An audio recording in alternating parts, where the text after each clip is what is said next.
Look at the prototypes, two different classes, GTP up front, then LMP2, a little less horsepower, but cornering speed for the LMP2 machines is massive because of the downforce, and then there will be a gap back to the GT-based machinery.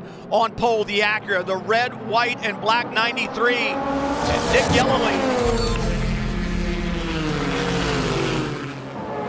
From the get-go, on it immediately, and already trying to find some temperature in those Michelin tires, moving back and forth, and BMW teammates looking side by side into one. That was really tight. That big move around the outside. You see that metallic blue car. That's Philippe Albuquerque on the attack, side by side with Colin Brown as they hit the brake zone for turn 3.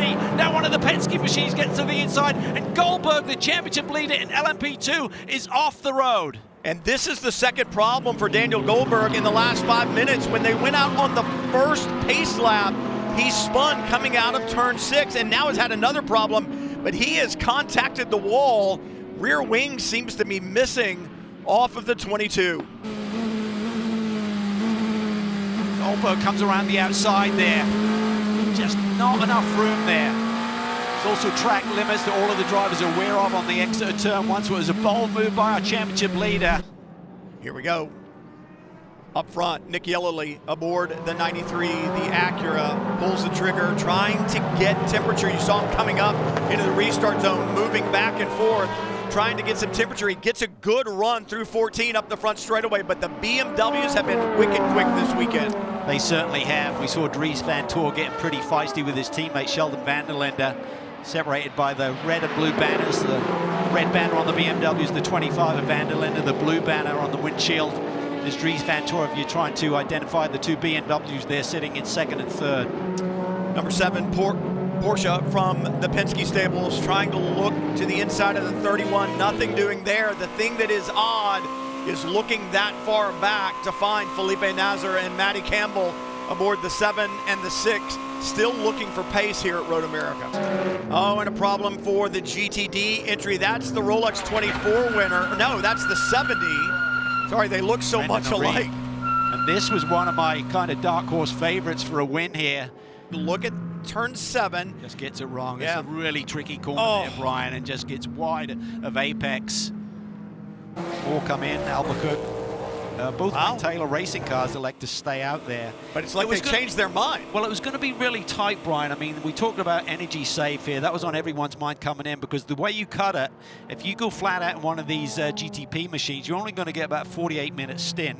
And that doesn't work if you're trying to do it on 2 stops on a 160-minute race, 2 hours 40, of course. So I think this will allow these drivers and teams to have a little more flexibility with their pit stop windows moving forward. You also get the class reset, so even though it looks like they're going to be buried in these GT field, they'll get the class reset before we go back to green, be right behind those cars who stayed out. Kevin? Yeah, there's a lot of takers as we get, not quite to midway through a stint. It's fuel only, and the 24 BMW is going to win the race off of this group. Then it's the 31, the 60, and the 6, the 7, all the way in the back of this group. Nick Yellowly up front in the Acura, the 93, waiting until late in the restart zone. And was it too late? Although I saw a little wheel spin from Sheldon van der Linde just behind him aboard the number 25 BMW, and that may have thwarted his run up the front straightaway. 2 Wayne Taylor racing cars running in 3rd and 4th. Jordan Taylor with a bit of a run on Philippe Albuquerque. He gets proactive with that racing line into turn 1 and into the brake zone. Cars that stayed out in GTP, 93, 25, 40, 10, and 23. And that 23 Aston Martin has been super quick all weekend long. The development of that car continuing to progress and progress rapidly. Yeah, first 6 cars leading the field right now did not hit pit lane. You see the yellow car, the JDC Miller Motorsport entry now being under the attack. Dries Van Toor forces the issue, almost like a can opener down to the inside. Ross Gunn aboard the Aston Martin, picking up a position as well, side by side up the hill into 6. He clears. The 52 has had a problem. Carousel. This is where Tony's had his moment as well. And it doesn't take much. No, and as the race wears on, Brian, you get more and more of those marbles out there, and it's like you're just skating. So can they get this car, the 22, out in the next 37 minutes, 38 minutes, basically, on the racetrack? They would pick up a position, and at season's end, that position may be the difference in second in the championship or taking the big trophy home. Kevin. Well, it's pretty tight up here with all the GTPs pitted here together. The Porsche Penske's are in pit out a little further back there. You see the race leading number 93 Meyer-Shank Acura. They're making a change. Renger van der Zandt is getting in the car for the 25 BMW with RLL, and they are in second. Marco Wittmann is getting in the car, so solid stint for them. And the race off pit road, good exit for the 31, but the 6 is going to beat everybody out, followed by the 31, the 10, the 7, the 40, and then the 93. Matthew Jaminet, what a good jump he got, Calvin. Look at that as he heads up the hill. Yeah, that was masterful there. Kind of weaving around, and then suddenly, boom, I go. Gives him a chance to weave around a little bit more. He's not under pressure, doesn't have to think about his racing line into that first corner. This is tight there. 60 car Blomqvist feeling the heat from behind. Roman DeAngelis, the Canadian, now on board the number 23, Valkyrie. Down to turn 3 and down the GT. Contact there with the BMW, getting to the inside of the number 3. That is our championship leader in the wars. Wow, and it's still continuing down to turn 3, and the other Corvette goes around.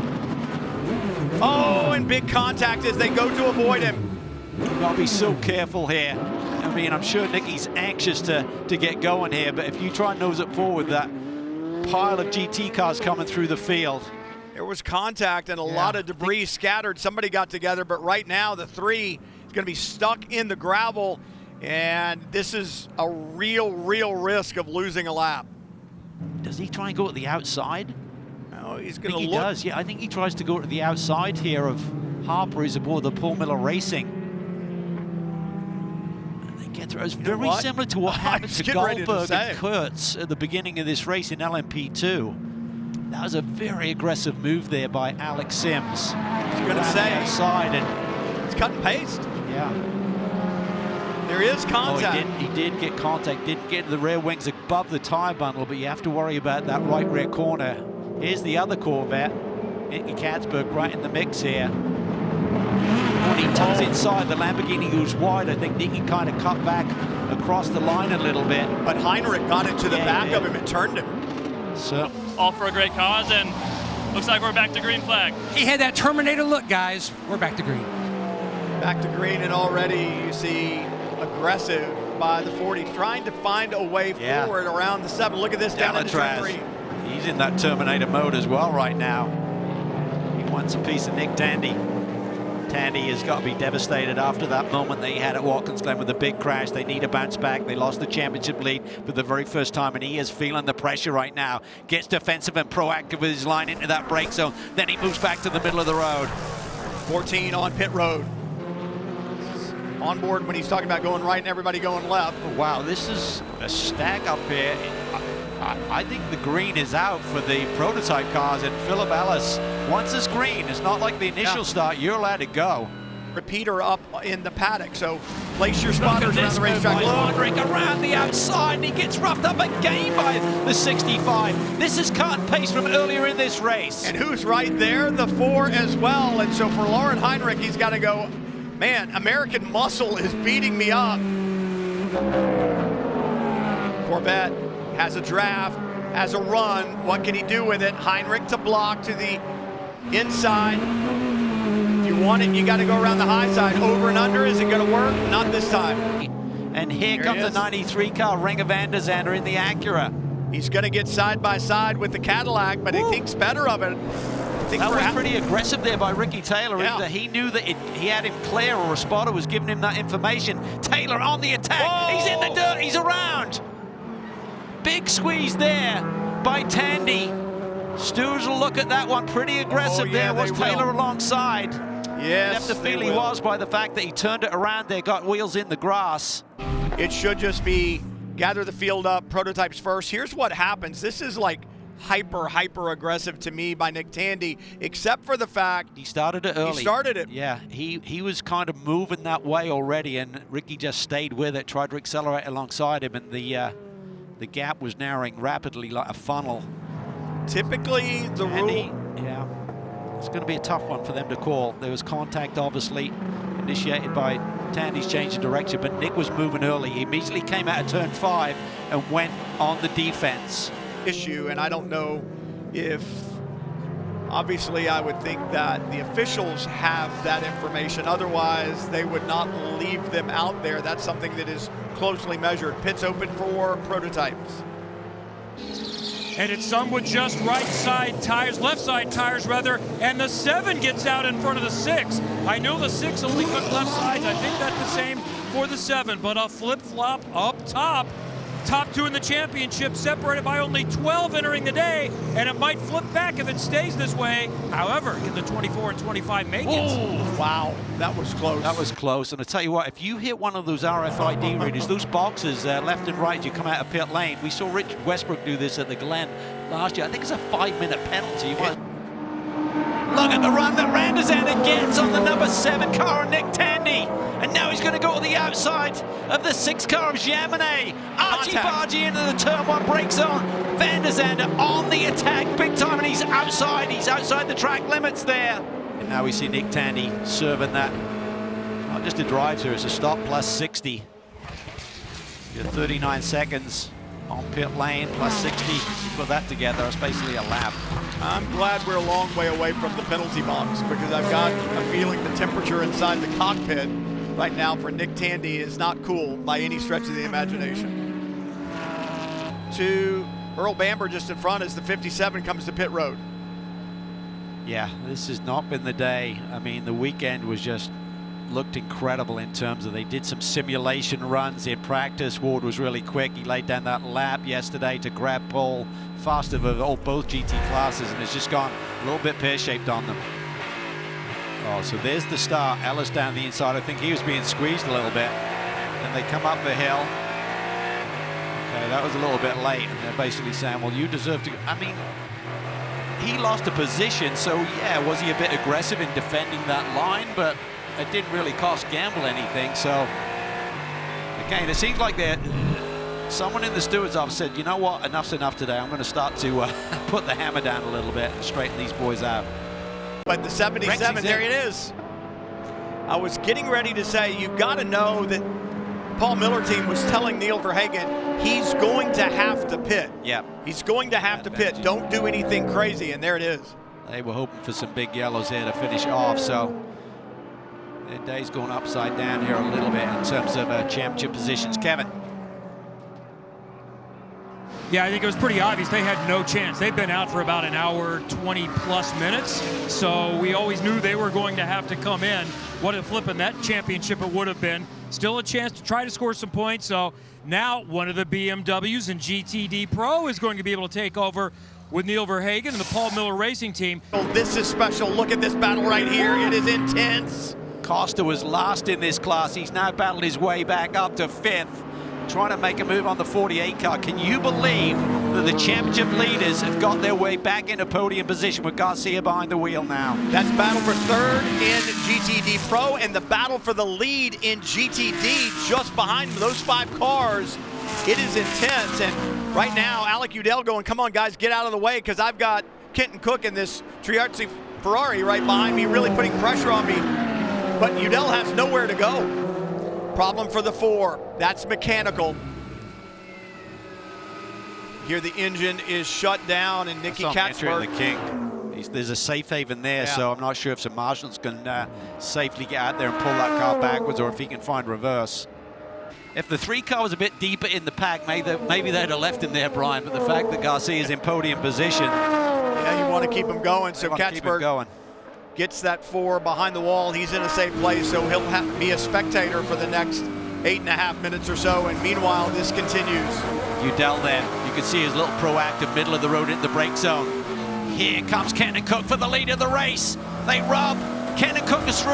Triarzi Competizione leads, and Udell is off the road momentarily. but they may want to say, whatever you do, don't let the 93 by, and he's got a big run. He has to give it up on the entry of the kink. I held my breath for just a second. I thought he was going to stay with it. Yes, Marco Wittmann may be told, I don't care how wide that car gets to be, you are going to protect your teammate. You have to be the ultimate wingman right now. For Philipp Ing, trying to bring a 24 class win for BMW Team RLL, the 24th for that team, if he can make it through the final couple of corners. And for Philipp Ing, it would be his third IMSA class win. And for his teammate, Dries Vanthoor, it would be his first. And what a place to get it done. One corner left. You put the problems behind, you focus forward. It's exactly what this team has done for BMW Team RLL. They'll take the win at Road America in GTP, and it may be a banner day for that mark as we wait for the GTD Pro leaders to find their way onto the front straightaway. And can Neil Verhagen be at the line first when the checkered flag falls on GTD Pro? He's coming through the final corner, Brian, so he's got to just run it up the hill. He's got a massive lead, so what a day for BMW here at Road America. Indeed. Madison Snow has tasted victory at Road America. Neil Verhagen, it's his turn. The teammates claim victory here. BMW wins in GTD Pro, and they'll celebrate the win in GTP as well. Talk about celebrating. Spike the Dragon flies across the line in the hands of Dane Cameron.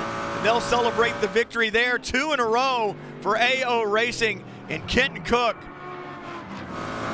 in his Triarzi Ferrari, they will celebrate in GTD at Road America. BMWs side by side, a 1-2 finish, and how special is that for that team? Every team member, the team owner Bobby Rahal, the drivers, the mark, in spite of the dark clouds that have formed over the last couple of weeks, sun shines brightly here at Road America today. What a season it's been. The pace has always been here for the number 24 BMW. And Philipp, you brought it home. What are the emotions after being so fast but not being able to convert? It's a big relief for the whole team. Marco Wittmann in the other car. First of all, the most important thing is that Nick, our driver helper, is okay. There was a little incident in the pit lane. Thank you. And I mean, this guy and the whole team, after the restart, he did such an incredible job passing all those cars. And our car was on rails today. The team did a strategic masterclass, boxing us on the very early window. And here we are. I can't be happier. And thanks to everyone. Thanks to my family. I think they're watching at home. Dries, you've been fast all year. Now you're in victory lane for the first time here. Yeah, indeed.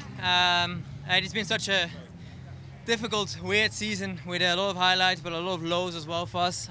So to always come back and try everything what we can to win. It's not easy, but we never gave up, and we had a very, very bad start to the race with an issue at the pit stop. Luckily, the mechanic is okay. So not really know what to say. I mean, the car was just amazing today. Philipp did a good job, and the strategy was we anyway had to take risks because we were last. So then, of course, it can work out sometimes, and today it did. So yeah, amazing. So super happy we finally could get a win home after many poles, but never really a win. We could bring it home today. Congratulations, well done. A little bit of gamble on strategy, the caution they needed, and the pace to keep it out front for a win for BMW and Team RLL. And the points get thrown in the Cuisinart. It's crazy with the problems for the 7th. They drop well back, and Ing and Vanthoor move up. Yellowly and Van der Zande move down. Yeah, that 12-point lead gets blown out to 75, and with that victory, gives them an outside shot. If they could go to Indy and repeat on what they did here last year, that would certainly tighten up to be within arm's length, within the point swings we call it, going to Michelin Raceway Road Atlanta. But like you said, you never want to go to Petit Le Mans having to perform. You'd like it a little more comfort level. Let's check in with the winners in LMP2. The 2024 GTP champion, Dane Cameron. The new boss looks a lot like the old boss. Your 4th win here. Was this just a perfectly executed race by you and PJ? Yeah, about perfect, to be honest. I mean, motorsport was great to get that first one out of the way. I didn't really love that it felt like a gift, so I wanted to do it again and make sure there was no doubt what this team was capable of. So, yeah, honestly, couldn't have been any better. My favorite kind of race. You get to the lead, you have to play with the fuel, run the pace. Yeah, spectacular. So proud of everybody here. PJ did an awesome job. Points lead now, and let's see what happens. So you came in second. Now you're going to leave unofficially with the championship standings. Has this team gone to another level because of the confidence from the win at Canada? Yeah, I think so. I mean, I think it's just that self-doubt kind of gone until you get the first one, right? So they were always a little short, and trying to get over that hump is so hard sometimes. So everybody was just executing perfectly. You see that little bit of lightness, that weight is off of everybody's shoulders now that they know they can do it. And now we proved again and again now that we can do it. So, hopefully this carries forward. 2 to go. Yeah, I'd love to get another one here. So son Luke, possibly a third-generation racer, how would you describe Dad's performance and the win here today? I don't know. He's just a good driver, and I'd love to have him as my dad. Absolutely. I think the proudness even more. He loves to have Luke as his son. Emotion in victory lane. That's what this IMSA WeatherTech racing is all about. Love it. Yeah, about family, that's for sure. So Dane Cameron, big hugs there, big time celebrations. They'll continue to celebrate. And from LMP2, take a look at the points now. Daniel Goldberg, I don't think he did anything wrong at the start, but you sit back and you second guess a little bit and you go, maybe next time I wouldn't do that. Yeah, you got the championship lead. It was a bold move. Obviously, you got the little bump from George there. No penalty call, but you can see it's turned the championship upside down from a 78-point lead coming in. Now 100 markers plus, heading to the next round at Indy. Yeah, we said all the championships still wide open. They certainly are indeed in LMP2. Let's check in now with our winners in GTD Pro. We're still waiting for Madison Snow to get here, but he's been here, done that in IMSA. But for Neil Verhagen, it's the first win. He gets it for Paul Miller Racing and BMW. An American kid, but you've raced a lot in Europe. What's the significance of this for you? Yeah, I mean, this is incredible, obviously. First win here in IMSA. Madison's got a couple under his belt, so I'm going to start trying to catch up. So it's been great to be working with him this year, and yeah, I mean, it feels so awesome. I felt like we had some momentum going our way in Motorsport with the pole, and to pull off the win here is just phenomenal. And Madison, the 77 was out front. I didn't think they could make it, but they were trying. If they got a big yellow, were you getting a little bit worried about Rexy? For sure I was worried. I mean, I was worried before that last stint when there was 10 minutes or 15 minutes till a yellow. There was a lot of nervous moments in this race, but I mean, we had it. It played out. It was awesome. Congratulations. Now both of the Paul Miller Racing BMWs have a win in GTD Pro this season. They do, and it mixes things up a little bit. Remember the problems that we saw for Corvette racing throughout the day. Garcia and Sims stay up top. That lead 30 over Albert Costa right now. Bachler and Heinrich there in third and 97. Even back to Rockefeller and Prio, this championship is far from over. I would even say back as far as 5th and 6th. Mathematically, you could get it done. Remember, smaller fields in GTD Pro, so a little bit harder to make up that ground. But yeah, this is going to go all the way to season's end. Let's check in now with Matt and our GTD winners. Cook and Triarci, it sounds like a law office. Kenton, walk us through how you set up and made the pass. Not a whole lot of time to spare to get the win. Oh man, yeah, what a race. It was a blast, first of all, and extremely thankful to be a part of the Triarci family here in a Ferrari 296. It was a hoot. Yeah, it's definitely interesting understanding where the strengths and weaknesses are between the manufacturers, and we had some bottom end, not quite the top, but the Corvette didn't have the bottom.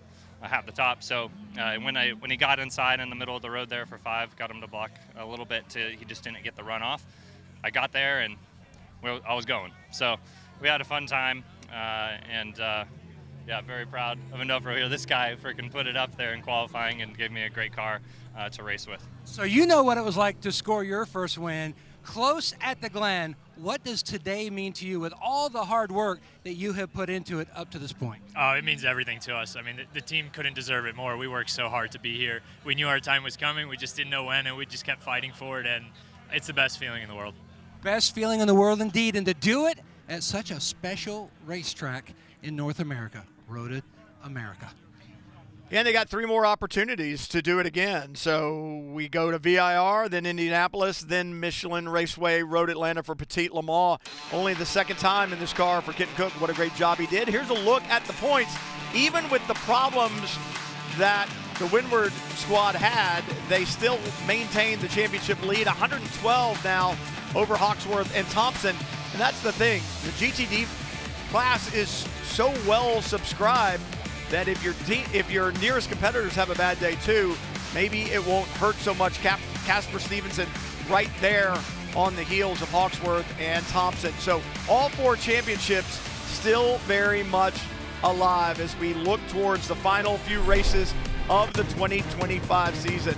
Stars, cars, it's what the IMSA WeatherTech Sports Car Championship is all about. Now be sure to join us Sunday, August 24th for the IMSA Sports Car Weekend from Road America at 2 p.m. Eastern Time on USA, streaming on Peacock.